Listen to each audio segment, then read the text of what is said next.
everyone, welcome back to the channel. Today we're uncovering a super common kitchen mistake, putting certain foods in the fridge when they actually do better at room temperature. There are some surprising items on this list that a lot of people assume should be chilled, so make sure you stick around for the entire video, especially item number 25, because I bet many of you have it in your fridge right now. Let's jump right in. First up are tomatoes. When you put tomatoes in the fridge, the cold temperature changes their cell structure, making them lose that bright, fresh flavor and become mealy. Keep them on the counter, stem side down, to help them retain maximum juiciness. Potatoes don't belong in the fridge because the cold turns their starch into sugar more quickly, resulting in a sweet or gritty taste. Instead, store them in a paper or mesh bag in a cool, dark place, like a cupboard or pantry. Onions do best in a dry, ventilated area. In the fridge, they may soften, mold, or make other foods smell like onions. Keep them in a mesh bag or loose container where air can circulate. Garlic sprouts more quickly in cold, moist conditions. A room temperature spot, like a basket or small bowl, keeps cloves fresh longer without that bitter green core. Bread goes stale faster in the fridge because of starch recrystallization. If you won't eat it soon, freeze it.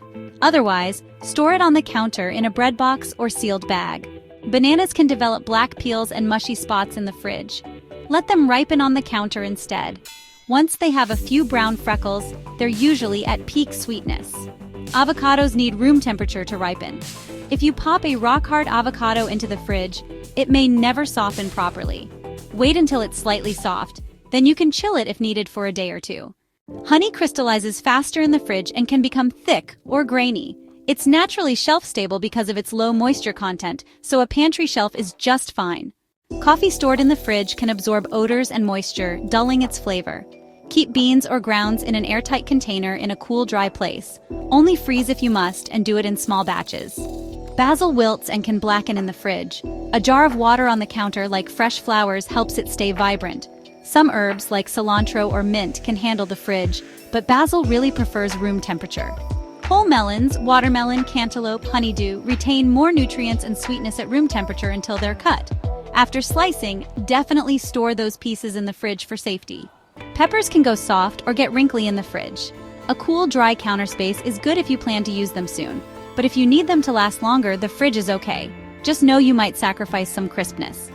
Cucumbers can develop pitted, watery spots when stored in the fridge too long. They're fine for a day or two in there, but if you'll use them quickly, keep them on the counter for optimal crunch. Eggplants are sensitive to cold, developing brownish patches and losing firmness. They do best in a cool, dark place at room temperature, used within a few days for maximum freshness. Mangoes need warmth to ripen fully. If you stash a hard mango in the fridge, it may never get sweet or juicy. Let it soften on the counter first, then refrigerate if you want to extend its ripe stage a day or so. A whole pineapple will ripen and sweeten at room temperature. Sniff the base to check for a sweet aroma. Then once cut, go ahead and refrigerate the slices. But don't chill a whole unripe pineapple if you want that real tropical flavor. If your home isn't too hot, storing chocolate in the fridge can cause sugar bloom, that white chalky look, and affect texture. Keep it in a cupboard away from direct heat. But if it's sweltering, a sealed container in the fridge may be necessary. Oranges, lemons, limes, they're okay on the counter for about a week or two. For longer storage, the fridge is fine, but it can dull their flavor over time. If you'll use them quickly, let them sit pretty in a fruit bowl. Whole pumpkins last longer in a dry, room temperature spot. The fridge's moisture can hasten softening. So if you have a decorative pumpkin, just let it hang out on the counter or in a cool pantry until you're ready to cook it. Apples stay crisp on the counter for about a week. After that, they can go mealy. If you buy in bulk and won't eat them soon, then yes, the fridge extends their life. But if you like them sweet and juicy now, keep them out for a few days. Many believe peanut butter needs chilling, but if it's the typical store-bought, shelf-stable variety, it's perfectly fine in a cool cupboard. In the fridge, it can harden and become difficult to spread. Just keep the jar sealed and in a dark, dry spot. Nuts, like almonds, walnuts, or cashews, can develop stale or rancid oils over long periods. For short term, like a few weeks, a sealed container at room temperature is fine. The fridge does extend freshness, but it's not mandatory if you'll finish them quickly. Some folks automatically stick hot sauce in the fridge, but most varieties with vinegar, salt, or fermented peppers are stable at room temperature for months. The cold can dull flavors, so unless you prefer your sauce chili, keep it in a cupboard. Fridge storage can create moisture for spices, leading to clumping or mold. A sealed jar in a cool, dark cupboard is best. Never store spices near the stove either.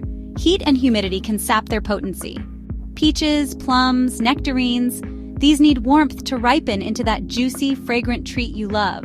If you refrigerate them while hard, you can end up with a mealy texture and dull flavor. Let them soften on the counter, then move them to the fridge if you need to hold off on eating them for an extra day or two. So there you have it, 25 foods you shouldn't keep in your fridge, at least not until they're cut or fully ripe. By storing them at room temperature, you often save flavor, preserve nutrients, and avoid weird textures. Which of these surprised you the most? Let me know in the comments below. If you found this video helpful, please hit the like button and subscribe to the channel for more tips on eating and living well. Thanks for watching, and I'll see you in the next video.